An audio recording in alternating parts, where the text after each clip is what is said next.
Coming up on Hands on Tech, you keep getting those calls and you don't want them. How can we handle robocalls? Stay tuned for this episode of Hands on Tech. This is TWiT.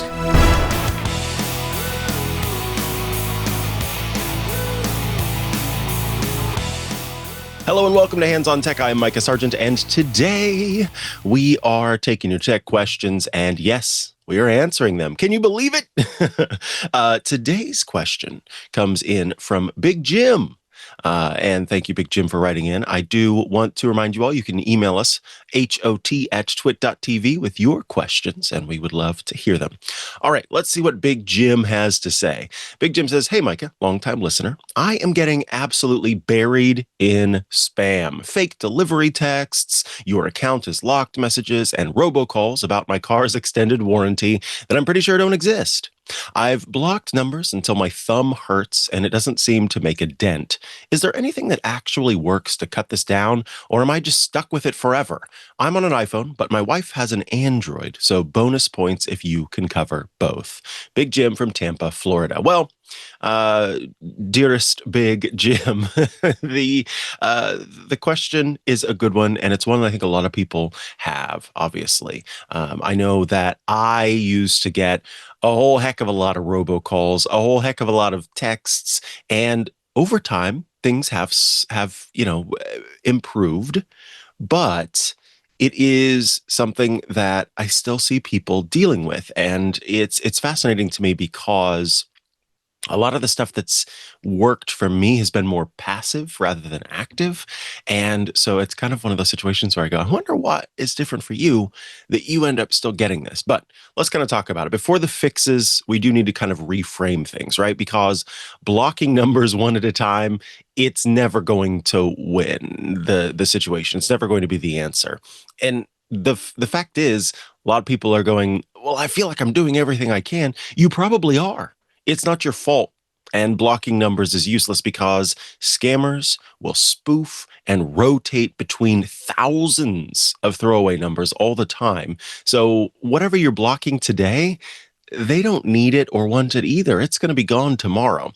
Blocking an individual number is not going to stop the robotexts coming through from all of the different numbers that they have. So instead, you need to be able to filter out messages and numbers at the network level instead of trying to play whack-a-mole. And here's an important thing. It can be fun, for sure, and feel very rewarding to sort of play around with someone who is calling you to try to spam you, scam you, right? You sometimes see messages where somebody says, hey, I followed through on this message, and I did this and I did that. And it's funny. They keep this person busy for a while. And yeah, from time to time, maybe that's something that you want to play around with. But it's important to understand that when you engage, you are telling the system that this is a system that this is a number that is going to engage in some way. That this is a number to a real person and not just an empty opportunity. And so engaging it all, pressing 1, replying stop, texting back wrong number, means that your number stays active in whatever database they're using, and that's going to lead to more messages. So you don't want to do this. You don't want to do this if you can help it. You want to just ignore it and move along. Before we get into how to go about filtering things a little bit better on iPhone, Android, and at the network level, let's take a quick break so I can tell you about the sponsor of today's episode of Hands on Tech. Today's episode brought to you by Melissa, the trusted data quality expert since 1985. Inaccurate data doesn't just hinder operational efficiency, it also directly degrades the quality of your AI outputs. I know that is important, even more so now than ever before, as AI models, they're only as reliable as the data that feeds them. Whether you're managing customer relationships, logistics, internal analytics, well, clean data is essential. Melissa has been solving data quality issues for going on 41 years now. And here are some of the ways that Melissa can help you with your business. Melissa's alert service is the best way for companies to keep track of changes to their customer data in real time. That includes address updates, change of address, property transactions, hazard risks. There's also Melissa's matchup technology, which provides smart deduplication by finding non-exact matches. There's also global address verification and autocomplete, which will validate and standardize addresses in real time across more than 240 countries. Melissa's change of address tracking monitors and updates customer address records. Data enrichment, which lets you append demographic data, property information, and geographic insights. And then there's also mobile identity verification, which connects customers to their mobile numbers seamlessly and reduces fraud. What we're talking about today. You can join more than 10,000 businesses worldwide using Melissa, including eToro, the social investing platform with 23 million users. eToro chose Melissa for its unmatched global data coverage, proven expertise in electronic identity verification, and commitment to compliance. eToro's business analyst says, "We find electronic verification is the way to go because it makes the user's life easier. Users register faster and can start using our platform right away." No matter the size of your business, Melissa integrates with you. Melissa has easy-to-use apps for Salesforce, Dynamics, CRM, Shopify, Stripe, Microsoft Office, Google Docs, and more. Plus, Melissa's solutions and services are GDPR and CCPA compliant, FedRAMP and ISO 27001 certified, and meet SOC 2 and HIPAA high-trust standards for information security management. So, get started today with 1,000 records cleaned for free at melissa.com/twit. That's melissa.com/twit. Thank you, Melissa, for sponsoring this week's episode of Hands on Tech. Let's head back to the show. Big Jim has written in to ask about how to handle robocalls. And Big Jim uses an iPhone. Wife uses Android. So we're going to talk about both. First and foremost, on your iPhone, if you go into the settings app, now you do need to go to another part of the settings app called the apps section, and then you'll find phone. That's the phone app from Apple. Here, there's a feature called screen unknown callers. It was called silence unknown callers in previous versions. It's now called screen unknown callers. And what that does is it automatically is going to make it so that numbers that aren't in your contacts are silenced and sent to voicemail, okay? In that same area, there is an option to flip on what's essentially spam filtering, spam silencing. And this is cool because it uses the carrier network's information, so AT&T, T-Mobile, Verizon, whichever carrier you happen to have, or if it's not one of the big ones, one of the smaller ones. If the network is flagging these as spam or fraud, they get silenced, they get sent to voicemail, they get moved to a spam list. And we've got a link in the show notes that will show you Apple's support document for it.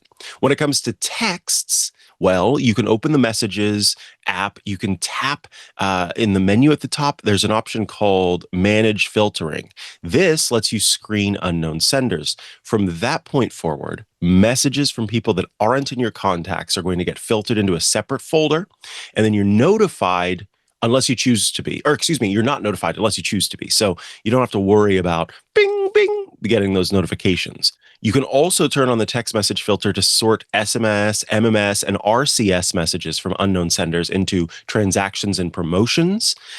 This is a nice feature that Apple has set up, and so it will separate them all into the different categories and kind of get your real messages out of the out and in front of you versus these that are coming in that could be about, you just went and had a burrito somewhere, and when you tap to pay and typed in your phone number to get the receipt, that could show up in transactions, for example. Now, on the Android side of things, in the phone app, there is a setting that you can use. You turn on caller ID, you turn on spam protection. In Google Messages, the spam controls live under your account icon, and then messages settings, and then spam protection. I think because, again, Android changes just as much, if not more, than iOS. These things change over time. I think that newer builds are calling it text protection, and that text protection lives under protection and safety. We'll have links in the show notes for sure. And you can also report junk text messages. You long press the messages, you tap block, and then report spam. That's going to block that number, which we've talked about before is a little bit of whack-a-mole, but it does report it. And that's good because there are times where these larger companies are able to use lots of data to show that there's someone that's abusing the system. And then they're able to get these networks shut down, whereas they normally wouldn't be able to. In the chat, Scooter X says, I love having a personal secretary in my Google Pixel phone. Calls from numbers that are not in my contacts get screened, and it works so well. And has linked to a support document for the feature called Call Screen, which will, of course, find out who's calling and why before you pick up a call. That's actually a feature that has been added to Apple's iPhone, and one that I now use, where it will also ask the person first, hey, what you calling about? And give them an opportunity to say so. I get a notification saying someone's calling you, this is what they're calling about, and I can choose to answer it or not. So in my experience, that serves as a great filter on its own, because some system, some robot calls, it asks my phone asks what you calling about, and then the system just shuts off. That said, those are ways that you can take direct action, but the real way to stop this stuff is at the network level. And every major US carrier has a free app or service that labels and blocks junk at the network level. And that's before it reaches the phone. AT&T has something called Active Armor. Verizon has Call Filter. T-Mobile has Scam Shield. And all of these have a basic tier that don't cost you anything. You can pay to have these other things like reverse lookups, try to figure out where the number is actually coming from, a VPN, that kind of a thing. But you can access those at the carrier level and make a difference there. So I do have AT&T's Active Armor turned on my device, and it works quite well. I get far fewer robocalls than I ever have. And I know that a big part of that is because at the network level, these things are being blocked or labeled as junk as needed. We'll include links in the show notes to each of the pages for those major carriers, AT&T, Verizon, and T-Mobile, to their services that are the way to block it. Now, outside of that, you may be wondering, does any of the reporting actually work? Well, yes. When you report a spam text, if you forward it to 7726, that actually spells out the word spam, and your carrier will then use the contents to spot patterns and block similar messages. They also will file this information with the feds. Each agency handles this from a different angle. So the FTC is going to track do not call violations, and fraud is trackable at reportfraud.ftc.gov. The FCC handles spoofed caller ID and robocall complaints at fcc.gov/complaints. And you can also get on what's called the Do Not Call registry, donotcall.gov. It doesn't stop scammers, but it does give you a standing against legitimate telemarketers who call you. So bear in mind that scammers don't care if you go there. But the people who are registered telemarketers, or legitimate, telemarketers, have to follow those rules. And so you can wield that. I was on the do not call list and you're still calling me. Stop. So Big Jim, here's the bottom line. You got to stop blocking these one at a time. It's really not doing much. Turn on those built-in filters that you have. Use your free carrier app or service, and then treat the idea of do not engage as gospel, because engaging only confirms that you're there on the other end. You're not going to kill 100% of it. Nobody's able to, although someone out there is going to be like, I was able to. But you will knock out most of it, and you won't get those 3 a.m. buzzes anymore. One thing that I do want to mention, kind of a sensitive area, if a text ever claims to be your bank, the IRS, or a delivery service, and you don't believe it to be real, don't tap that link. Go to the company directly through its own app, or use a number that you already have to contact. So that's just a little bit of extra about the fraud and phishing aspect of this. But ultimately, and most importantly, do not engage. and let your carrier handle as much of it as possible. That is my answer to you, Big Jim. Thank you for writing in. If you out there have questions, hot@twit.tv is how you get in touch. I do want to remind you all about our awesome Club TWiT offering at twit.tv/Club TWiT. You can join. You can also use that QR code in the top corner to get to the site. $10 a month, $120 a year gets you some awesome benefits. Every single one of our shows ad-free, just the content. Very exciting. You also will gain access to special feeds, a behind-the-scenes feed that has before the show, after the show. We've got a feed that has our live coverage of tech news events and a feed that has our shows that we do in the club. So My Crafting Corner, Recent Media Club, where we covered The Fifth Element, had a great time with that.